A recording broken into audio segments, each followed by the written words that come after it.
Bienvenue à tous sur Médian TV Afrique, bienvenue dans le Talk Afrique. Selon ONU Femmes, l'investissement dans l'autonomisation économique des femmes est la voie la plus sûre vers l'égalité des sexes, l'éradication de la pauvreté et une croissance économique inclusive. Les femmes apportent une contribution énorme à l'économie, que ce soit au sein des entreprises, dans les exploitations agricoles, comme entrepreneuses ou employées, ou par leur travail non rémunéré à la maison où elles s'occupent de leur famille. L'autonomisation des femmes, quels atouts pour le développement du continent africain? On en parle avec deux dames excellentes, on le dira, pour une Afrique qui gagne et pour une Côte d'Ivoire en progrès. Aniela Vekwaku est avec nous, vous êtes directrice générale et consultante en gestion de talent. Bienvenue sur notre plateau. Merci beaucoup. Alors vous êtes une passionnée de relations humaines, richesse humaine, intelligence émotionnelle, intelligence sociale. Dites-nous brièvement ce que c'est concrètement. Alors, j'accompagne en 360 degrés des entreprises et donc des hommes et des femmes dans le cadre de problématiques RH, organisationnelles et managériales. Quand on sait que la première ressource, c'est en fait finalement l'être humain, c'est important de comprendre qu'il faut miser dans l'être humain. Et on verra dans l'autre mission l'apport de tout ça pour l'autonomisation de la femme. Avec nous également sur le plateau, Tatou Dambélé. Vous êtes directrice fondatrice de Ivorian Food. Bienvenue sur notre plateau. Merci beaucoup. Vous avez beaucoup voyagé Burkina Faso, Tunisie en 2008, vous arrivez au Canada et là donc il y a un déclic qui se crée. Racontez-nous brièvement cette histoire dans la création de votre structure. D'accord, donc Ivorian Food qui est né un petit peu comme une page Facebook et qui est tranquillement devenue une entreprise qui travaille essentiellement avec les marques du secteur agroalimentaire. D'accord. Alors première question pour entrer dans le vif de notre sujet, nous allons parler de l'autonomisation des femmes. Si c'est un processus, à quel niveau en sommes-nous en 2022, de votre point de vue en Afrique et en Côte d'Ivoire? Alors je dirais qu'en Côte d'Ivoire, sur le continent africain et partout dans le monde, il y a encore des pages à écrire. Heureusement, il y a encore de l'encre et heureusement, il y a encore des pages. Et heureusement qu'il y a des personnes et des femmes qui sont motivées à écrire ces pages. Donc il y a eu un certain nombre d'actions posées. Il y a effectivement aussi un certain nombre d'acquis. Mais bon, je ne sais pas, on va voir si vraiment ces acquis sont des acquis. Il y a encore des actions à poser pour un monde d'égalité, une égalité de droit et d'équité aussi. D'accord. Depuis 2008, lorsque vous aviez cette idée de création d'entreprise jusqu'à ce jour, entre autres difficultés liées à la question de l'autonomisation des femmes, qu'est-ce que vous pourriez dire? C'est une grande question et permettez-moi de rebondir sur parce que c'est tellement bien dit. Il y a encore de l'encre, il y a encore des pages en fait qui sont toutes blanches et c'est à nous en fait, femmes éduquées, d'amener tout le monde vers le haut. Moi, je pense qu'il y a une sorte de pulsion. Il nous faut davantage de modèles et je suis très contente d'être identifiée. Moi, aujourd'hui, j'imagine que vous aussi, comme un modèle en fait à suivre. Il nous faut beaucoup plus de modèles de femmes dans tous les domaines, que ce soit des domaines qui sont considérés encore à tort comme pas très important ou pas très élevé. On se permet souvent ces expressions-là que je n'aime pas, mais il nous faut davantage de modèles et c'est ce qui va nous permettre justement d'écrire de nouvelles pages. D'accord, en écrivant les nouvelles pages, quelles ont été les difficultés qui sont dressées sur votre chemin en tant qu'entrepreneur? Alors, naturellement, moi je suis encore toute jeune, les parents se posent énormément de questions. J'ai fait mes études à l'extérieur, j'ai gradué d'école de commerce et tout ça. On se dit mais pourquoi est-ce qu'elle ne cherche pas un travail un peu comme tout le monde? Mais en fait, j'ai toujours eu cette volonté-là, moi, de créer ma propre entreprise. Donc, il faut expliquer sa démarche aux personnes qui sont autour de nous. Et quand autour de nous, on a ce sentiment-là d'être encouragé, c'est déjà un challenge qui est un peu à plat. On va dire ça comme ça. Deuxième challenge, c'est en face de soi être perçu comme professionnel. Déjà que dans mon domaine, le domaine du marketing, c'est vrai qu'il y a beaucoup de femmes, mais en face, il y a beaucoup de décideurs qui sont des hommes. Et ça m'est arrivé bien souvent d'être confrontée à des petites situations où on se demande mais cette jeune-là, est-ce qu'elle est pro? Est-ce qu'elle saura relever nos défis? Parce que c'est des grands défis dans le secteur agroalimentaire. Il y a beaucoup de codes, c'est très codifié, il faut faire attention. Donc en face, deuxième challenge, être perçu comme professionnel et pouvoir exprimer son professionnalisme. Troisième challenge, je me fais un petit peu longue parce que c'est des choses que je vis tous les jours. Troisième challenge, c'est justement d'exprimer son talent, d'exprimer sa compétence et d'en gagner les fruits, en fait, de récolter les fruits de son travail. Bien souvent, on nous dénie ce fruit de son dur labeur par de toute façon, c'est pas important, c'est un peu balayé en fait. Voilà. Donc, quelque part, on est confronté à des personnes en face, des incompréhensions, il faut toujours s'expliquer en fait. C'est ce que je vis.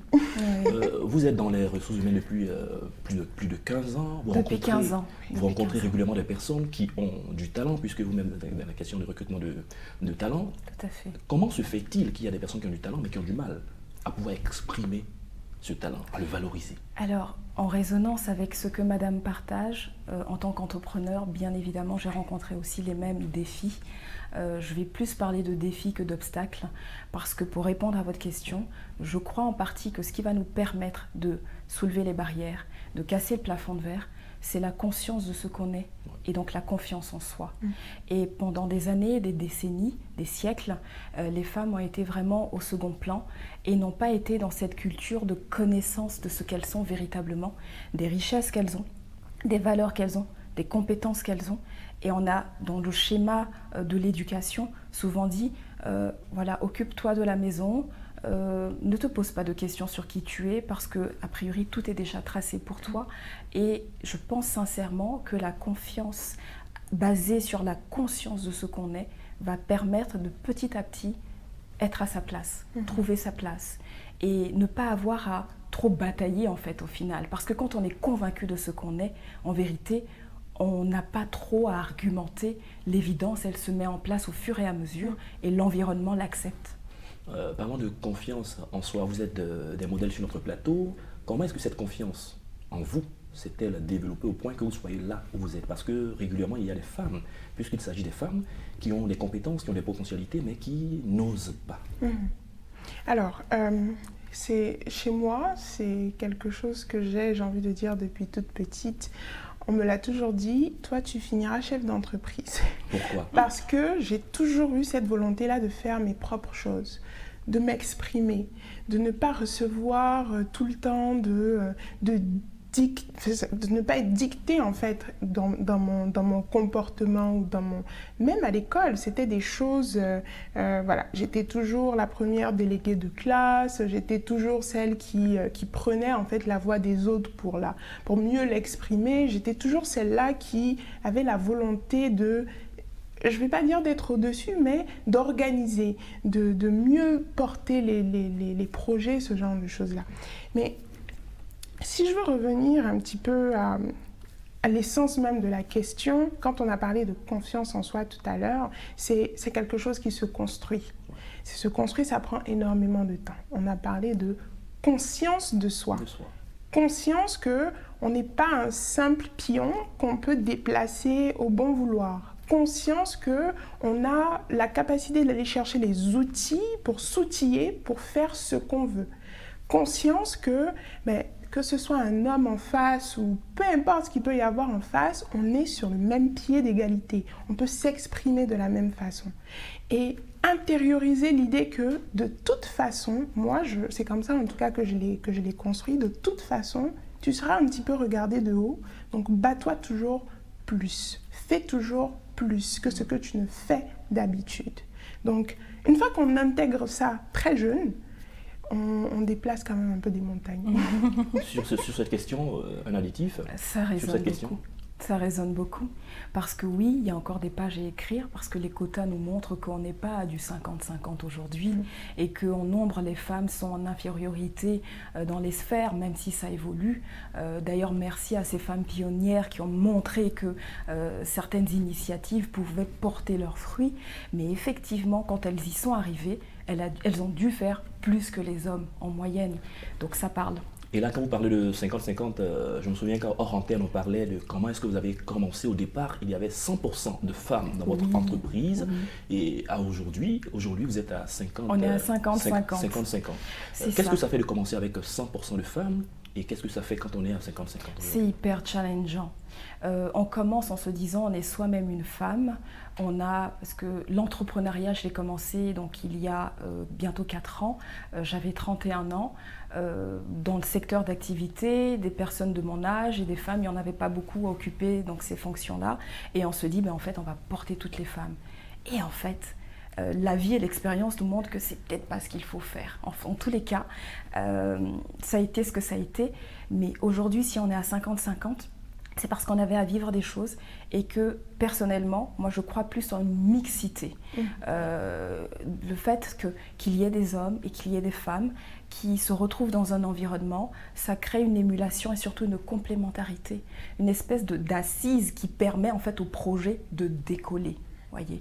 En chaque être humain, en fait, au final, il y a du féminin, il y a du masculin, il y a des compétences qui sont complémentaires. Et quand on arrive à avoir réellement cette complémentarité, toutes les forces sont en présence pour que le projet puisse décoller. Il y a ONU Femmes dans un rapport qui estime que les femmes qui sont très très occupées et toutes seules à s'occuper des tâches ménagères n'ont pas le temps d'explorer des opportunités économiques. Qu'est-ce que vous pensez?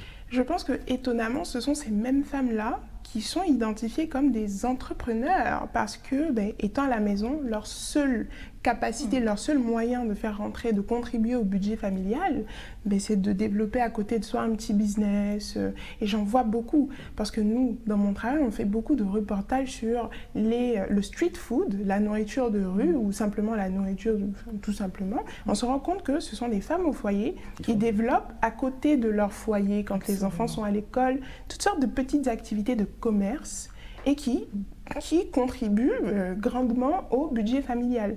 Je trouve que ça, c'est quelque chose à saluer. Et moi, je pense que c'est par manque d'opportunités. C'est essentiellement par manque d'opportunités, pas nécessairement par manque de compétences ou d'aptitudes, mais par manque d'opportunités et surtout de masculinité positive au sein même du foyer que ces femmes-là sont relayées, en guillemets, à l'entrepreneuriat, famille, maison, foyer. Voilà. Oui. En tant que recruteur, on le constate aussi, et juste pour compléter ce que vous partagez, ces femmes-là, en fait, vont développer une espèce de combativité et de polyvalence. On le voit. Le marché du travail et le monde devient de plus en plus exigeant avec des compétences dont on a besoin aujourd'hui, dont on n'avait pas besoin il y a 10 ans, il y a 20 ans. Et le fait d'être concentré sur plusieurs sujets, d'avoir en permanence repoussé ses limites, finalement apporte des opportunités aux entreprises. Et en fait, quand on évalue ces profils-là, on voit qu'il y a une compétence, une agilité, ce que demande aujourd'hui le marché du travail et notre réalité en vérité. Vous voyez que les métiers évoluent tout le temps, mais le fait de développer cette agilité va permettre d'être prêt à affronter, à accompagner de nouvelles situations qui vont se présenter à nous. Justement, je voudrais qu'on parle un peu de compétences, de formation académique, de maîtrise de son art. En quoi est-ce que ces différents éléments ont-ils rimé avec l'autonomisation économique de la femme? Je voulais justement rebondir sur ce que madame disait, c'était la plupart du temps, ces compétences qui sont développées ne sont pas sanctionnées de formation, de diplôme. Pourtant, ces compétences, elles sont là. Mais pour les recrutements qui se font, on demande que tes compétences soient sanctionnées à minima d'une petite formation. Donc moi, je pense que les formations jouent un rôle très important. Je ne vais pas m'étaler sur la nécessité d'aller jusqu'au maximum au sommet de ses études universitaires et tout ça. On connaît, on sait les différents stops qu'il pourrait y avoir sur le parcours d'une femme dans son éducation. Je pense que ce serait très bien que des formations citoyennes soient développées pour aller justement sanctionner, gratifier ces femmes-là de ça, par exemple, c'est une compétence que vous avez développée avec le temps. Moi, je sanctionne que cette compétence est valable en entreprise. Ça nous permettrait d'avoir beaucoup de femmes dans des postes et qui s'exprimeraient et qui seraient très bien là où elles sont, quoi. Voilà. Comment aujourd'hui les femmes peuvent se challenger elles-mêmes et gravir des échelons et obtenir les choses les plus élevées qu'autrefois elles ne pouvaient pas? En ne demandant plus la permission. Souvent, quand on demande la permission, finalement, quand on demande une permission, on est déjà soi-même convaincu. À qui demande-t-on la permission? On demande encore beaucoup à l'époux, pour éviter le qu'en dira-t-on, pour nous rassurer d'eux, pour ne pas être jugés, le regard de l'autre, les schémas éducatifs. Tout ça pèse encore sur les épaules des femmes, c'est historique, hein, et ça prend un peu de temps, mais on avance petit à petit. On parlait tout à l'heure de traits de personnalité, de compétences qu'on développe. Vous savez, à nous, cabinets, les entreprises, aujourd'hui, elles ont besoin de personnes opérationnelles. Alors c'est vrai que le schéma du diplôme est aussi important, mais tout de suite, il faut être opérationnel. Et donc, on va nous demander d'évaluer, de faire des assessment centers pour observer les réflexes. Est-ce que les réflexes sont adaptés? Est-ce que la personne est la personne de la situation? Est-ce qu'il y a des atouts, des compétences universelles reconnues aux femmes? On échangeait avec un banquier un jour qui disait que la plupart du temps, il y a les crédits qui sont refusés à certaines dames. Pourtant, il est démontré que ce sont elles qui remboursent le mieux, ce sont elles qui ont la meilleure des gestions en la matière. Est-ce que les dames de façon générale, les femmes de façon générale ont des atouts universels, des compétences innées qu'elles peuvent exploiter? Alors cette question-là, je pense qu'on peut tellement s'étaler là-dessus. Vous l'avez vous-même dit, la gestion du budget, enfin, je veux dire, ça fait un bon moment maintenant que les femmes sont, je mets bien les quotes, hein, sont les meilleures gestionnaires du foyer, s'occupent des enfants, de la scolarité, des maladies. C'est de l'argent, ben, c'est de la gestion. La nourriture, mais parce que si l'enfant ne mange pas bien, il ne travaille pas bien. S'il ne travaille pas bien, c'est papa qui est fâché. Donc, à la base, j'ai envie de dire, la gestion des budgets, moi je dis chapeau les femmes, quoi. Voilà.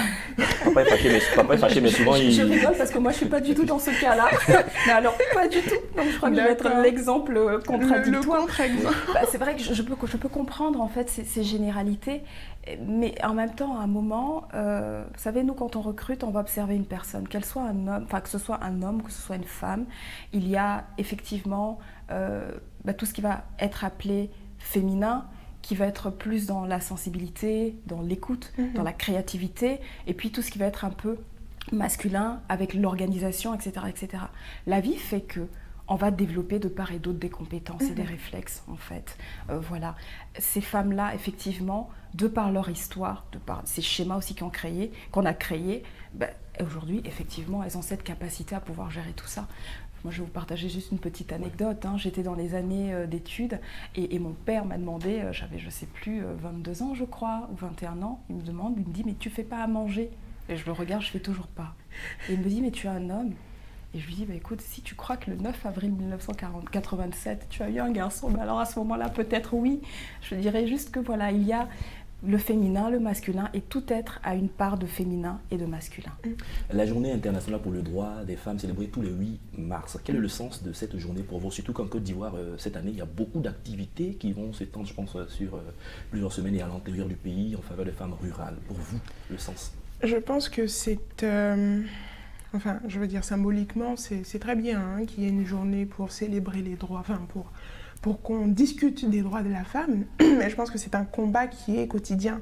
C'est pas une affaire d'une journée. C'est très bien de porter un pagne qui est là, qui est symbolique, dans lequel toutes les femmes se retrouvent, se reconnaissent, connectent, discutent. Le sens de l'unité, de la solidarité. Voilà, tout ça, c'est très bien. Seulement, il ne faut pas s'arrêter à ça, il ne faudrait pas que ça devienne une sorte de folklore. Je pense qu'il y a des débats, des discussions dures à mener tout le long de l'année. Donc le 8 mars, c'est très bien, mais ça ne s'arrête pas là. Voilà. Que peut-on faire au-delà de la célébration officielle pour vous? Alors, moi je dirais que l'action c'est bien, mais la réflexion avant c'est bien aussi. La conscience aussi c'est bien. Célébrer ce qui a pu être, entre guillemets, acquis, mais aussi profiter de cette journée et en faire une journée de réflexion pour voir aussi tout le chemin qui reste à parcourir pour un monde, rêvons-le, un peu plus équitable et des droits qui sont finalement les mêmes, que ce soit pour les hommes, que ce soit pour les femmes, parce qu'on parle de capital humain et de complémentarité qui est nécessaire pour faire développer les projets, pour accompagner les projets et puis se réaliser soi-même, parce que je crois que à la fin de la journée, c'est ce dont il est question, se réaliser en tant qu'être tout simplement, sans être non plus, et là je vais m'adresser aux femmes, dans une espèce de « il faut écraser l'homme ». En En fait, on a besoin de l'homme, comme l'homme a besoin de la femme. Soyons dans le respect de ce que nous sommes, mais ça passe par la profonde conscience et connaissance de ce qu'on est. D'accord, parlons un peu d'évaluation de ce que les femmes apportent au développement économique de la Côte d'Ivoire ou de l'Afrique. Parlons de vos différents exemples. Là, vous êtes des femmes entrepreneurs, vous avez des personnes que vous employez. Quel est le sentiment que vous avez par rapport à votre contribution chaque jour au développement de la Côte d'Ivoire? Chez moi, ça a commencé très tôt. J'ai dû endosser une responsabilité que je n'avais même pas pensée. C'est, pour moi, payer des salaires. Je paye 8 salaires chaque mois pour des pères de famille, pour des mères de famille. C'est une grande responsabilité et j'ai un respect profond pour ma propre fonction. Ce qui fait que chaque jour, j'ai une sorte de pression, mais qui n'est pas tant une pression négative, qui est une pression qui est plutôt boostante, totalement, qui est que, fais ta part des choses chaque jour, fais avancer tes dossiers, tu as derrière des personnes qui te regardent, qui comptent sur toi. Et c'est vraiment important d'avoir cette motivation-là. C'est ce qui fait que tous les jours, j'y vais et tous les jours, j'y vais avec la détermination. C'est un petit peu ce que je veux dire. Toujours en tant que gestionnaire et chef d'entreprise, on a des réalités. Il faut faire face à ces réalités qui vont demander quand même un certain nombre de compétences, des compétences un peu dures comme la gestion de l'entreprise, l'organisation, la structuration. Je dirais juste que la petite différence de mon vécu d'entrepreneur, ça va être peut-être la créativité. Le fait que j'aime essayer, en tout cas, de prendre soin de mes collaborateurs, parce que si mon entreprise existe, c'est parce qu'il y a des collaborateurs, hommes et femmes, qui ont des besoins différents, qui ont un parcours différent, qui ont des réalités différentes, qui se lèvent tous les jours et donnent leur énergie et leur vie à ce projet. Voilà. L'égalité de chance pour un avenir durable en Côte d'Ivoire, c'est le thème du 8 mars cette année. Pour vous, qui doit être garant de l'égalité et des chances? Autrement dit, quels sont les acteurs pour qu'on y parvienne? Je pense que madame l'a très bien dit. À la fin de la journée, ce qui nous intéresse, c'est de nous réaliser. Donc, alors, essentiellement, ça dépend de tout le monde. Tout à l'heure, je parlais de masculinité positive. Essentiellement, la masculinité positive, c'est de dire, regardez, femmes, en face de vous, nous avons des problématiques que nous souhaitons adresser. Non pas pour vous écraser, mais simplement pour vous faire comprendre que nous aussi avons besoin, à la fin de la journée, un petit peu comme vous, d'être aussi simple que ça. Donc, les garants en face de cette équité, je ne dirais vraiment pas égalité, mais vraiment de cette équité, c'est nous. Ce sont nos institutions. Ce sont les organes qui sont là pour veiller sur le respect des droits, le respect des lois et tout ça. Je pense que nous, citoyens, avons j'ai envie de dire, nous sommes dans l'obligation d'y participer activement, de mettre notre petite bouche dans la sauce, quoi. Littéralement, voilà. Tout le monde, en fait, parce que qui fait les sociétés, qui fait l'administration, ce sont des hommes et des femmes. Donc chacun, dans la conscience, on n'aura jamais autant, je pense, citer ce mot, ait conscience de ce qu'il peut apporter pour aller vers une égalité, une équité, comme dit madame. Qu'est-ce que je vais poser comme action qui va permettre de faire en sorte qu'il y ait la mixité et puis quelque part le bon mariage des énergies nécessaires pour accompagner ce monde. La perfection n'est pas de ce monde, mais l'objectif c'est d'essayer quand même d'y aller vers ça. La dernière question que l'on a abordée en moins de 2 minutes, c'est la question des femmes qui sont investies dans le domaine agricole. L'économie de la Côte d'Ivoire repose sur l'agriculture. On se rend compte que la plupart de ces femmes sont dans la précarité et la pauvreté. Comment peut-on faire en sorte que ces femmes sortent de cette situation avec toutes leurs différentes contributions qu'elles apportent au pays? Alors, je me sens visée par la question. Donc, essentiellement, je pense que d'après des dernières statistiques que j'ai lues, je pense qu'ils datent de 2019, c'est pas trop d'actualité, mais ça reste quand même une bonne tendance, c'est que 58%, ou plutôt 48% des travailleurs dans le secteur agricole sont des femmes. Ces femmes-là sont moins productives que les hommes. Pourquoi? Parce qu'il y a un outillage qui n'est pas adapté à elles. Il suffit qu'il y ait le bon outillage. Je vais prendre l'exemple, par exemple, de la récolte des graines de palme. Il y a un outillage particulier. Les femmes se mettent souvent en association pour aller acheter du matériel qui leur permettrait d'être beaucoup plus productives. Mais les réalités sont telles qu'elles sont. Les sous qui sont prévus peut-être pour cet effet-là seront utilisés à un premier tort qu'il faut réparer, à la condition même féminine dans le secteur agricole. Donc les femmes sont moins outillées que les hommes, donc naturellement les hommes ont plus de productivité. Ce qu'il faut faire, c'est de mettre peut-être en place des sortes d'organes qui surveillent, qui s'assurent que tout le monde ait les mêmes outils, que les outils soient adaptés et qu'elles puissent s'exprimer pleinement et profiter de leur dur labeur. Je pense que c'est ça. D'accord, profiter de leur dur labeur. Mais je buvais vos paroles parce qu'il faut que chacun comprenne que c'est l'intérêt de tous. Voilà. Exactement. Une femme qui ne travaille pas, c'est un manque à gagner, c'est une croissance qui ne décolle pas. Je pense qu'on a les mêmes chiffres. J'avais lu aussi que la production agricole, c'est 60 à 80% de la production agricole du continent, ce sont des femmes. C'est ça. Donc on se réveille et puis on fait en sorte de les outiller, de les accompagner, parce qu'au final, c'est l'intérêt de tous, hommes ou femmes. Vous l'avez dit, c'est sur ces mots que nous allons mettre un terme à cette émission, à nos échanges. Aniela Vekwaku, vous êtes directrice générale et consultante en gestion de talent. Merci pour la qualité de votre intervention sur le plateau. Avec nous également sur le plateau, Tatou Dambélé, directrice et fondatrice de Ivorian Food. Merci pour votre contribution. Avec plaisir. C'est la fin de cette émission. Merci à tous de l'avoir suivi. Excellente suite de nos programmes sur Médian TV Africa.